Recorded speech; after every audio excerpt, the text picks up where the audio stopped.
पारा शिक्षकों का मामला झारखंड के लिए एक बड़ा मुद्दा है और लोकसभा और विधानसभा चुनाव से पहले लगातार जो सरकार है सभी लोगों से बातचीत भी कर रही है और उनकी परेशानियों को भी सुन रही है।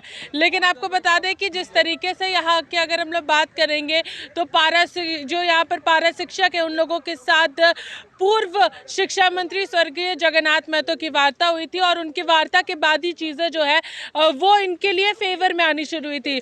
लेकिन कुछ ऐसे मामले सामने आए थे जिसके बाद फिर यहाँ पर सभी ने एक बड़ा आंदोलन किया था और उस दौरान खुद गिरिडीह के विधायक सुखदेव कुमार सोनू ने कहा था कि हम पहले सचिव से बातचीत कराएंगे, उसके बाद चीज़ों पर अगर बात वहाँ नहीं बनी तो मुख्यमंत्री से बातचीत कराएंगे।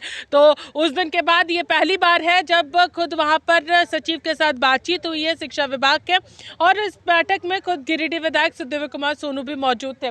हम आपसे जानना चाहेंगे क्या कुछ अंदर में वार्ता हुई, क्या कुछ कहा गया है सचिव के द्वारा। देखिए, झारखंड के सहायक अध्यापक अपनी मांग, वेतनमान एवं अन्य समस्याओं को लेकर के लगातार संघर्ष करते आ रही है। विगत 29 दिसंबर को हम लोगों ने राजभवन के समक्ष भी धरना प्रदर्शन किया था और गिरिडीह के माननीय विधायक आए थे हमारे धरना स्थल पर। उन्होंने कहा था कि मैं 10 जनवरी तक आपकी वार्ता सेक्रेटरी से करवा दूंगा, क्योंकि बीच में कुछ विषम परिस्थितियां राजनीतिक रूप से आई, उथल पुथल हुआ। हम लोग हमेशा अलग अलग लोग, चिंटू जी, पाठक जी, जो लोग भी संपर्क में थे उनका, तो वो अपने वादे को निभाते हुए आज सेक्रेटरी के साथ उन्होंने वार्ता करवाई।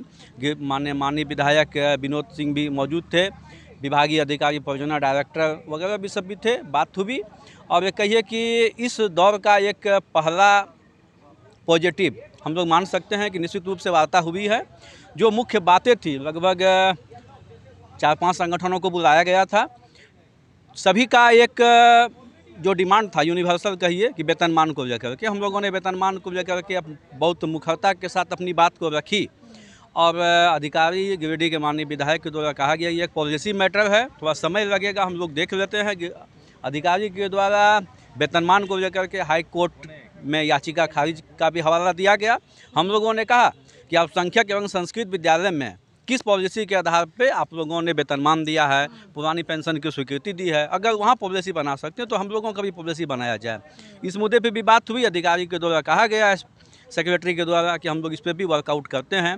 सेकेंडरी था कि 14 दिसंबर 2021 दिवंगत शिक्षा मंत्री जगन्नाथ महतो जी के साथ हम लोगों का समझौता हुआ था कि अगर वेतनमान पे कोई अड़चन आएगी, क्योंकि उस समय भी हुई थी, आरक्षण रोस्टर का बाधा आप लोगों की नियुक्ति में है, तो एक कहा जा रहा है, तो हम लोग सेकेंडरी लाइन के तौर पे इसको भी हम लोग कहे या अगर किसी तरह की परेशानी है, पहले तो वेतनमान मेरा प्रायोरिटीज है। अगर वेतनमान में कहीं अड़चन आती है तो वेतनमान के समतुल्य मानदेय 14 दिसंबर 2021 का अनुपालन उसको सुनिश्चित किया जाए। इस पर भी गिरिडीह के माननीय विधायक, खासकर वो सरकार के एक अभिन्न अंग के रूप में जाने जाते हैं, तो उन्होंने कहा कि निश्चित रूप से हम लोग इस पर काम करेंगे। ईपीएफ पे भी हम लोगों ने बात रखी। ईपीएफ पे भी है कि भाई माननीय जगन्नाथ महतो जी ने ईपीएफ की स्वीकृति दे के वो गए थे।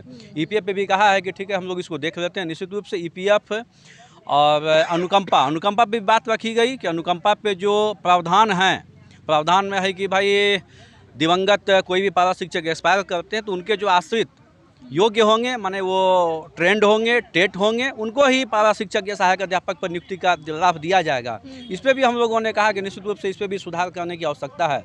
स्वीकार किया गया अधिकारी के द्वारा, माननीय विधायक के द्वारा भरोसा दिया गया कि निश्चित रूप से इन सभी बिंदु पर हम लोग जल्द आपके साथ भी बैठक करेंगे। एक सवाल है, अब स्वर्गीय जगन्नाथ महतो भी अब हम लोगों के साथ नहीं है और हेमंत सोरेन जो है वो फ़िलहाल अभी जुडिशियल कस्टडी में, जिन्होंने वादा किया था वो अभी फ़िलहाल जनता के बीच नहीं है।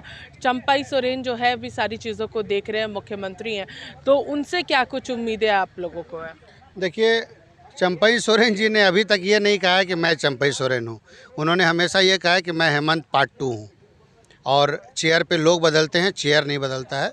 सरकार के घोषणा पत्र में है, उन हम लोगों ने याद कराया है। आज मूल रूप से जो भी संगठन थे सब लोगों ने वेतनमान पर केंद्रित रहकर सरकार से जो चिर प्रतीक्षित मांग है वेतनमान, और सेक्रेटरी ने कहा है, जो प्रधान सचिव हैं उमाशंकर सिंह जी ने, उन्होंने कहा है कि विभिन्न जो तकनीकी पहलू हैं, चाहे वो हाई कोर्ट, सुप्रीम कोर्ट से रिलेटेड कुछ ऑर्डर हों, अगल बगल के राज्यों के कुछ नियमावली हों, हम लोग उसको स्टडी करेंगे। हम लोग ये मान के चल रहे हैं कि अब जो भी चीज़ें होंगी वो 31 मई के बाद होंगी, इसलिए कि कभी भी आचार संहिता की तलवार लटक सकती है।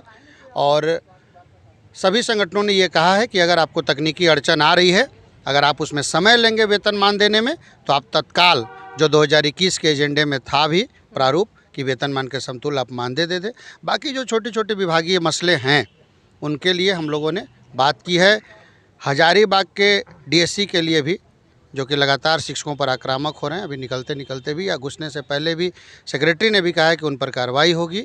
और जो छोटे छोटे मुद्दे हैं, आपको अभी विकास जी ब्रीफ कर रहे थे, अनुकंपा, ईपीएफ, इन सबों पर सरकार संभवतः होमवर्क करके हम लोग को 1 सप्ताह में बताएगी। और अगर नहीं बताएगी सरकार तो मई के बाद पारा शिक्षकों का तेवर दिखेगा। हम लोगों ने वादा के अनुरूप सरकार को समर्थन दिया है, पारा शिक्षकों की मांग पूरी हो।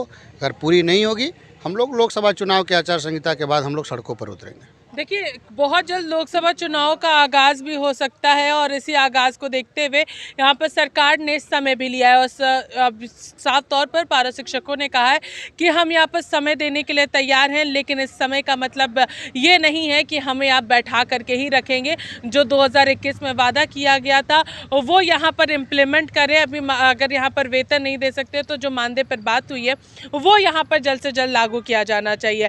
अब ये पूरी तरीके से कहा जा सकता है कि एक पॉजिटिव रिस्पांस पर बातचीत हुई है। क्या कुछ आगे निर्णय लिया जाता है ये आने वाला समय बताएगा।